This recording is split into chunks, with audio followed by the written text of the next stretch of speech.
حشر میں سید وہ تم سے بھی کہیں گے دیکھنا.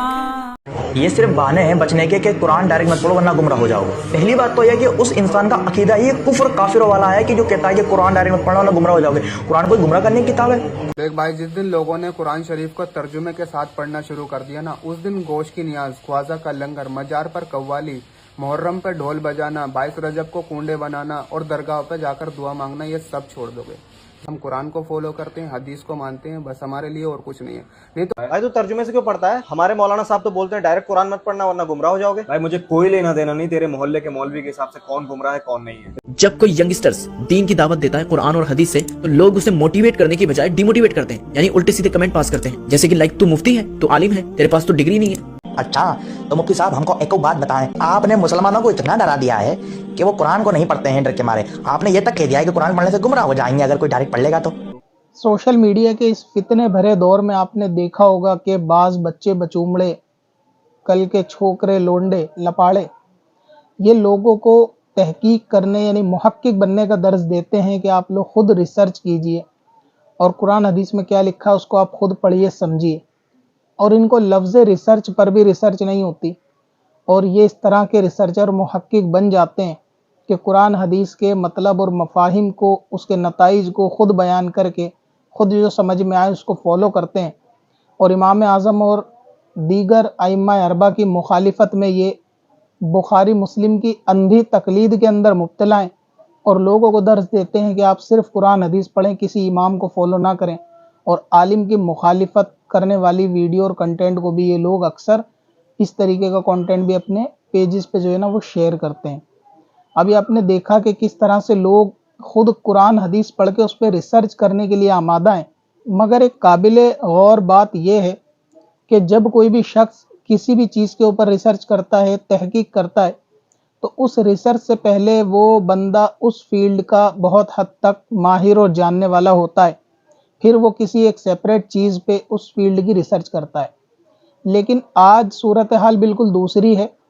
آج ایک ایسا جاہل کوئی کھڑا ہوتا ہے اور سیدھے قرآن حدیث پہ ریسرچ کرنا شروع کرتا ہے اور جو مسئلے اس کے سمجھ آتے ہیں اس کو فالو کرتا ہے، اور یہ اس کے ذہن میں بات بیٹھ جاتی ہے کہ ہم سے پچھلے 1400 سال کے جو علماء، محدث، مفسر گزرے ہیں جنہوں نے اپنی تمام زندگی دین میں لگا دی، گویا ان کو تو یہ باتیں نہیں پتہ، یہ حدیثیں نہیں پتہ، اس کے مطلب نہیں پتہ، ہم کو پتہ ہو گئی. یعنی یہ بالکل ایسا ہے کہ کوئی ABCD کی کتاب پڑھنے بیٹھے اور اس سے پوچھا جائے کہ تم کیا کر رہے ہو اور وہ جواب میں کہے کہ میں MBBS پہ ریسرچ کر رہا ہوں. یعنی ابھی یہ قاعدہ پڑھنے والے بچے کہ جن کو نہ عربی زبان کی مہارت سے واقفیت ہے، نہ ان کے اصول اور ان کے فنون سے واقفیت ہے، اور وہ لوگ سیدھا ریسرچ اس کو بولتے ہیں. حالانکہ ریسرچ اس کو کہتے ہیں کہ جو اس فیلڈ کا بندہ پہلے اس کی پڑھائی کر چکا ہو، بعد میں اس کو وہ ہے نا ریسرچ کرتا ہے.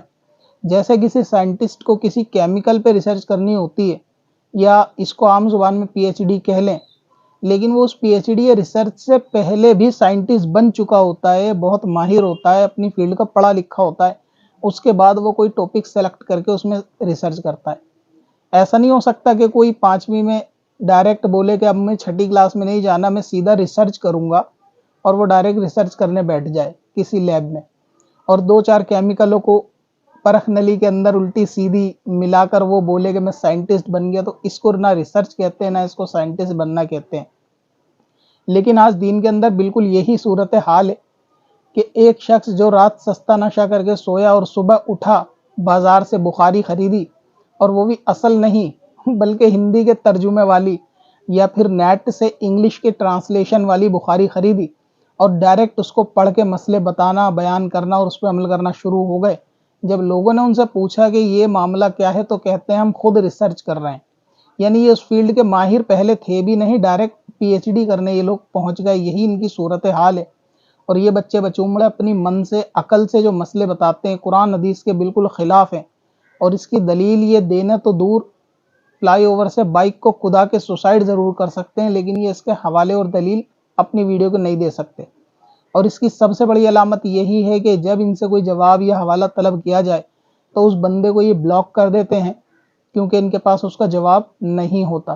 بلاک کر کے بھاگنا یہ ان کی پرانی فطرت ہے. جیسے ان کے استاد